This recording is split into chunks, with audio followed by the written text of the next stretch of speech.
Episode 64 Veerappan के लिए घातक जाल। ये कहानी वीरप्पन के जीवन की सच्ची घटनाओं पर आधारित है। इसे अधिक रोचक बनाने के लिए कुछ हिस्सों में कल्पना का सहारा लिया गया है। हर दिन हमारे चैनल पर वीरप्पन की इस अनसुनी कहानी को जानने के लिए जुड़े रहें। वीरप्पन के हमले के बाद एसटीएफ ने कड़ा रुख अपनाया था। सरकार का आदेश स्पष्ट था, अब किसी भी कीमत पर वीरप्पन को जिंदा या मुर्दा पकड़ना होगा। जंगल में बड़े पैमाने पर ऑपरेशन शुरू हो चुका था। एसटीएफ का नया प्लान। एसटीएफ प्रमुख विजय कुमार ने अपनी टीम को संबोधित करते हुए कहा, अब समय आ गया है कि हम वीरप्पन को उसकी ही चाल में फंसा दें।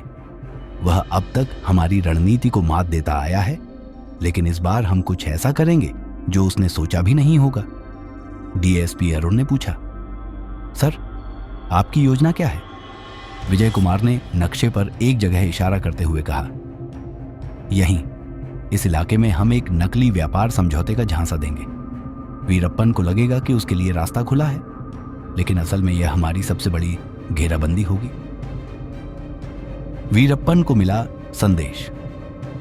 इसी दौरान वीरप्पन अपने ठिकाने पर अपने साथियों के साथ बैठक कर रहा था। तभी एक संदेशवाहक आया और बोला, अन्ना, हमें एक व्यापारी से खबर मिली है कि सरकार अब हमारे साथ सौदा करना चाहती है। वे हमें जंगल में सुरक्षित रहने देने के बदले कुछ शर्तें मानने को कह रहे हैं। वीरप्पन ने संदेह से कहा, सरकार इतनी आसानी से समझौता क्यों करेगी? जरूर इसके पीछे कोई चाल है। रंगास्वामी ने कहा, लेकिन अगर यह सच हुआ तो हमें बड़ा फायदा हो सकता है। हमें इस मौके को गंवाना नहीं चाहिए। वीरप्पन सोच में पड़ गया। उसे यह सुनकर शक तो हुआ, लेकिन परिवार को बचाने और अपनी पकड़ मजबूत करने के लिए वह इस प्रस्ताव पर विचार करने लगा। घातक जाल। एसटीएफ ने एक सुनसान जगह पर एक फर्जी बैठक का आयोजन किया, जहां वीरप्पन को बुलाया गया था। जंगल के चारों ओर भारी पुलिस बल तैनात था। जब वीरप्पन अपने कुछ खास साथियों के साथ वहां पहुंचा तो उसे महसूस हुआ कि कुछ गड़बड़ है, लेकिन तब तक बहुत देर हो चुकी थी। चारों तरफ से एसटीएफ के जवान निकल आए। गोलियों की आवाज गूंज उठी। वीरप्पन के आदमियों ने जवाबी फायरिंग की, लेकिन एसटीएफ पूरी तैयारी के साथ आई थी। गोलियों की बारिश के बीच वीरप्पन किसी तरह बचकर जंगल की ओर भाग निकला, लेकिन उसके कई खास साथी मारे गए या गिरफ्तार हो गए। वीरप्पन अब और भी ज्यादा अकेला हो गया था। वीरप्पन की मुश्किलें बढ़ीं।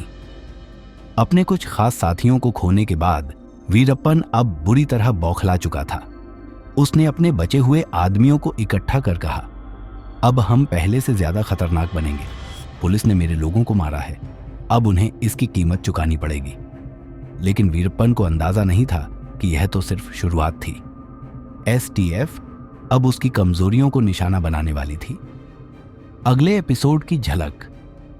एसटीएफ ने वीरप्पन पर दबाव बढ़ाने के लिए उसके सबसे करीबी को निशाना बनाया, उसका भाई अर्जुन।